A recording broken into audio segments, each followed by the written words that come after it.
Jangan lupa like, subscribe, dan share ya. Bismillahirrahmanirrahim. Seorang itu di kondisi apapun, dia harus memiliki taklim rutin, ya, majelis ilmu rutin. Dia hadir di situ. Dia paham, tidak paham, mengerti, tidak mengerti, semangat, tidak semangat, dia harus hadir. Begitu saja kaidahnya. Dia ngantuk, capek, atau mungkin di majelis dia cuman ngantuk saja, nggak apa-apa, datang saja, hadir saja. Sebab itu dikatakan oleh Nabi, ulaika qaumun la yashqa bihim jalisuhum. Mereka ini satu kaum, kawan duduknya tidak pernah merugi. Ini hadits kisahnya tentang ada orang yang masuk di majelis Nabi. Orang ini bukan untuk mendengar Nabi. Dia datang karena ada kawannya di situ duduk. Makanya dia ikut duduk karena ada kawannya duduk. Maka ditanyakan tentang orang ini. Kata Nabi, mereka ini satu kaum yang kawan duduknya tidak pernah merugi. Jadi orang yang seperti itu saja tidak merugi. Apalagi orang yang datang ke majelis ilmu memang untuk apa? Untuk kebaikan. Semoga pertemuan kita ini di dalamnya kita mendapatkan apa yang Allah janjikan dalam keutamaan-keutamaan duduk bermajlis ta'lim. Di antaranya hadis yang sahih riwayat Imam Muslim dari Abu Hurairah radhiyallahu taala anhu wa ardhah, majtama'a qaumun fi baitin min buyutillah yatluna kitaballah wa yatadarasunahu bainahum illa nazalat alaihimus sakinah wa ghashiyatuhumur rahmah wa haffathumul malaikah wa dzakarakumullahu fi man indah. Tidaklah berkumpul suatu kaum, sekelompok manusia, fi baitin min buyutillah, di salah satu rumah dari rumah-rumah Allah, yatluna kitaballah, mereka membaca kitabullah, wa yatadarasunahu bainahum, dan mereka saling memahami, saling mempelajari ayat-ayat Allah itu sesama mereka, illa nazalat alaihimus sakinah, melainkan akan turun kepada mereka ketenangan dan ketentraman, wa ghasyiyatuhumur rahmah, mereka akan diliputi oleh rahmat Allah, wa haffathumul malaikah, mereka akan dikelilingi oleh malaikat-malaikat Allah, wa dzakarahumullahu fi man indah, dan Allah tabaraka wa taala akan menyebut-nyebut mereka kepada makhluk yang ada di sisinya. Mudah-mudahan Allah berikan kepada kita apa yang Allah janjikan melalui lisan Rasulnya dari keutamaan duduk bermajlis ilmu. Amin ya rabbal alamin. Dan di antara duduk bermajlis ilmu fadilahnya adalah pengampunan dosa. Bahwa dosa orang duduk di majlis ilmu diampuni oleh Allah subhanahu wa ta'ala. Hadis dalam Sahih Bukhari bahwa Allah memiliki para malaikat yang tugasnya berjalan di permukaan bumi mencari majlis-majlis ilmu. Itu yang tadi yang dikatakan oleh Nabi SAW, dikelilingi oleh para malaikat. Bahwa ada di antara malaikat Allah yang tugasnya berjalan di permukaan bumi mencari majlis ilmu. Apabila mereka mendapatkan majlis ilmu, tanadau, mereka saling memanggil, halumma ila dzikr, mari kemari duduk di majlis zikir, duduk di majlis ibadah, duduk di majlis yang di dalamnya diingatkan kepada Allah subhanahu wa ta'ala, agamanya dan syariatnya, sehingga mereka saling tumpang tindih duduk mendengarkan majlis ilmu, hadir di majlis ilmu sampai ke langit dunia.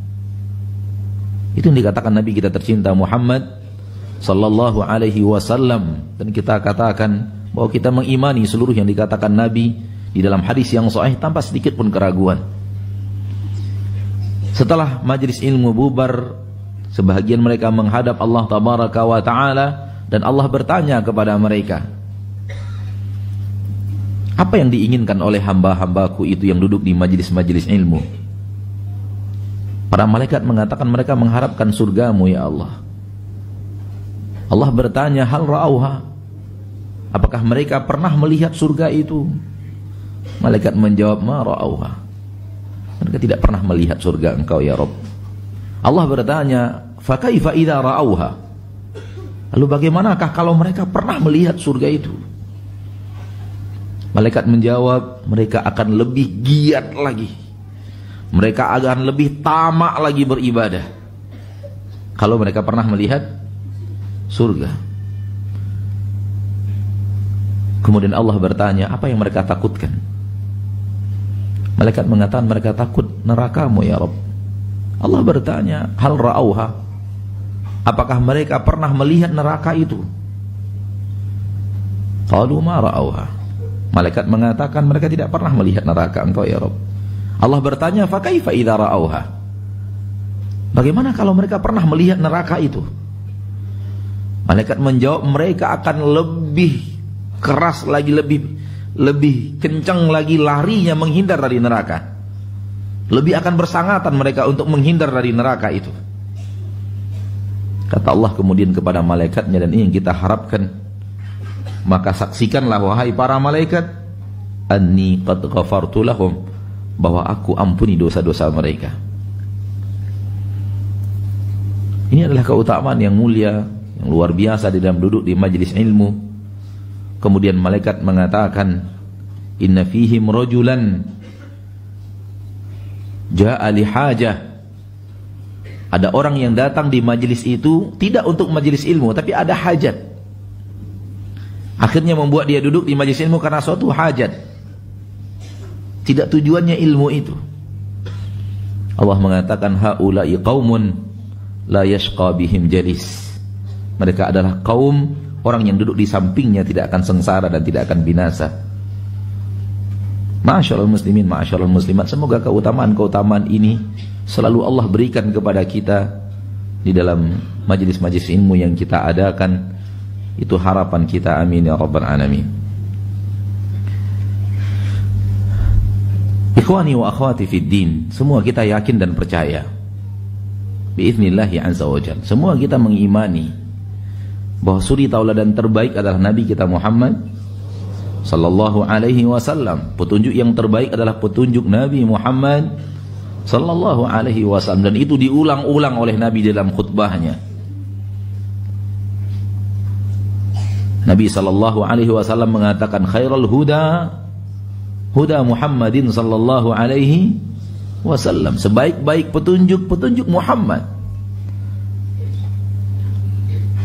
Inna asdaqal hadits kitabullah wa khairal hadi hadi Muhammad sallallahu alaihi wasallam. Perkataan yang paling benar, yang paling jujur, yang paling luar biasa adalah kitabullah azza wajalla. Petunjuk yang paling baik adalah petunjuk Muhammad sallallahu alaihi wasallam. Naam, di dalamnya Allah tabaraka wa taala telah menerangkan kepada kita seluruh yang kita butuhkan. Tidak ada apapun yang kita butuhkan dalam kebaikan dunia dan akhirat. Bukan hanya di akhirat saja, kebaikan di dunia dan di akhirat, melainkan apa yang kita butuhkan sudah diterangkan oleh Allah tabaraka wa taala di dalam kitabullah, dan sudah diajarkan oleh Nabi kita sallallahu alaihi wasallam di dalam sunnahnya. Sebaliknya, ada iblis yang ingin menyeret kita keluar daripada tuntunan itu, yang ingin menyeret kita keluar dari petunjuk tersebut, dan dia telah mendeklarasikan umurnya dan usianya untuk itu. Dia ingin menjauhkan manusia dari jalan yang lurus, dari jalan Allah, dari jalan Rasulullah sallallahu alaihi wasallam. Ini bagaikan dua kutub. Kutub yang pertama, Nabi Muhammad sallallahu alaihi wasallam yang mengajak manusia kepada ridho Allah dan surganya. Dan kutub yang kedua adalah iblis dan bala tentaranya yang mengajak kepada keluar daripada jalan Allah dan keluar daripada tuntunan Rasulullah sallallahu alaihi wasallam. La aqudanna lahum siratakal mustaqim. Aku akan jauhkan mereka dari jalanmu yang lurus. Ikhwani wa akhwati fid din, untuk selamat dari godaan iblis laknatullahi alaih, caranya kembalikan kepada wahyu. Tak ada jalan lain. Tak ada jalan keselamatan dari godaan iblis, jebakan iblis yang sangat dahsyat dan sangat banyak, kecuali berpegang teguh kepada kitabullah, berpegang teguh kepada sunnah Rasulullah, berpegang teguh kepada wahyu yang telah diturunkan Allah subhanahu wa ta'ala. Tanpa itu, semua manusia akan hanyut dalam godaan iblis. Kita tidak akan mampu berhadapan dengan iblis dengan logika kita. Karena iblis melalui logika yang sudah pengalaman luar biasa. Kita tidak akan mampu berhadapan dengan iblis dengan pengalaman hidup kita. Berapa pengalaman hidup kita? Iblis sudah hidup sebelum Nabi Adam menginjakkan kaki ke permukaan bumi. Bahkan iblis sudah hidup sebelum Nabi Adam diciptakan. Sampai sekarang dia masih hidup. Berapa pengalaman hidupnya? Dan hidupnya untuk menggoda kita, hidupnya untuk menjauhkan kita daripada agama Allah Subhanahu wa ta'ala. Dan tentu iblis mengupdate terus cara menyesatkan kita.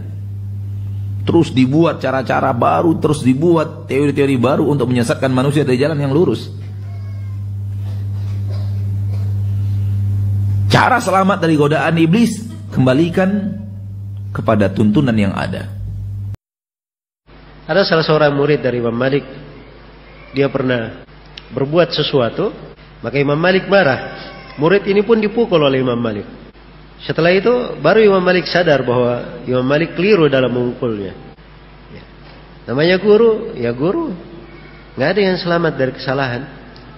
Mungkin saja dia berbuat sesuatu, ya keliru. Ya. Bagaimanapun kedudukannya, Imam Malik juga seperti itu. Maka Imam Malik minta maaf kepada murid ini. Kata si murid, saya tidak maafkan sampai engkau membayar untuk setiap pukulan satu hadits dari mulutmu langsung. Ya, maka Imam Malik pun membacakan hadits-haditsnya dari mulutnya langsung. Ini hebat sekali ya. Sesuai dengan jumlah pukulannya. Begitu selesai, kata si murid, pukul lagi saya, supaya saya tambah lagi hadits. Nah, itu semangat mereka, itu penuntut ilmu.